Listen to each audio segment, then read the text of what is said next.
下面我要讲的这个色彩理论呢，它只是属于能够帮你解决80%的问题一个色彩通性啊，它绝对不是一个天才的配色啊。如果你要画出一个天才的配色的话，你必须跳出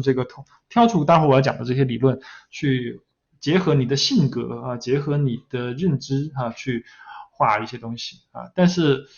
通常工作来说，这80%的一个理论通性呢，它已经足够用了。其实大家都懂哈。就是画面要有主色调，对不对？哈，不能画1:10的理论哈，就是要有一个色彩它能够占到画面中的80到90以上的这样一个层面啊。比如这幅画可能主色调是黄色暖色哈，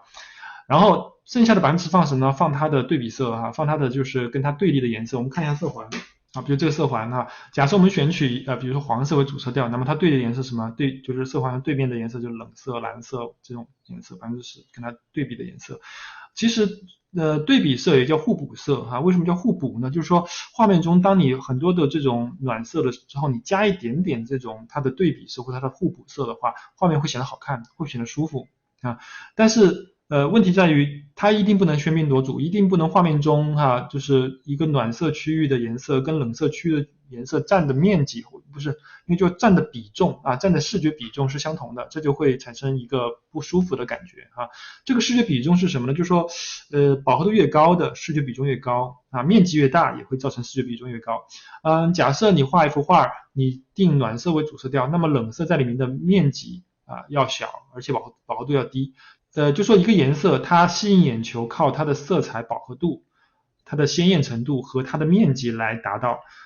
一幅画里面一定要定一个主体，这个主色调是最吸引眼球的，其他的颜色呢都是给它的陪衬，其他颜色来降低自己的这种对于视觉的吸引力，它的方法是减少面积或者是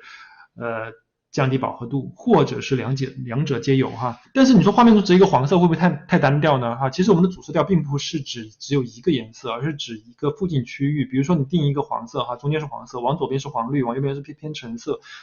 一般我们可以把主色调定到60度的区域之内都可以哈，或者往左边偏3格，往右边偏3格，这60度之内的一个区域哈，它都是符合我们的主色调范围的。你可以在这个区域里边选择各种的颜色去变化。其实你看，比如说我们从左边这条线，其实不到，这应该是偏3格的话，应该是90度了哈。其实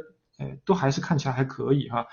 那就我们定90度吧，要不然60度会保险一点，90度会稍微就是夸张一点点，但是其实都还好，在90度范围内哈，色环里面90度范围内，比如说左边这条线跟右边这条线90度范围内，从黄绿到橙色，它这个都是在黄色附近的颜色，它都可以作为主色调。就是说，比如说我选一个黄色为主色调，我画面中可以这个人穿了一件黄色的上衣，穿了一个黄绿色的裤子，穿了一个橙色的手套，配在一起都是好看的，都是属于主色调范围内的波动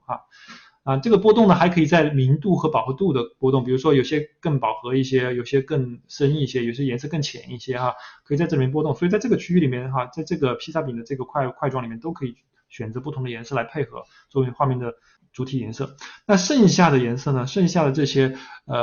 就是我们说10%或者20%那些辅助的颜色它们也是可以在它的就是一个范围内进行波动的。比如说我们选择，比如黄色它对比色是紫色，那紫色附近的60度或者90度范围内，它的这个颜色是不是可以是蓝紫色，也可以是紫红色？对啊。那比如说这个人，我就刚才举的那个例子他穿了一身黄色的上衣黄绿色的裤子，橙色的手套，然后还有10%的位置是做一个点缀，他可能戴了一个紫色的蝴蝶结10%紫色蝴蝶结，这个紫色蝴蝶结可能只占了5%，它还剩了5%的部分可以放什么呢？可以他头上再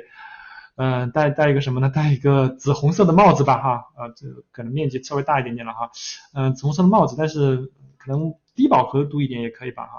所以说你的配合的颜色可以在紫色的附近比如说蓝紫色、紫红色紫色这附近都可以作为你的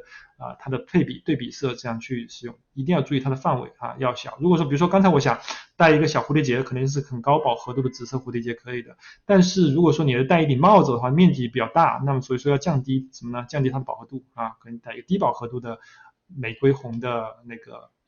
比如这种灰一点的低饱和的玫瑰红的帽子应该还是可以配的就是它可以在这个范围内进行一个波动的配合。基本上就是这样，很简单一个理论就这样。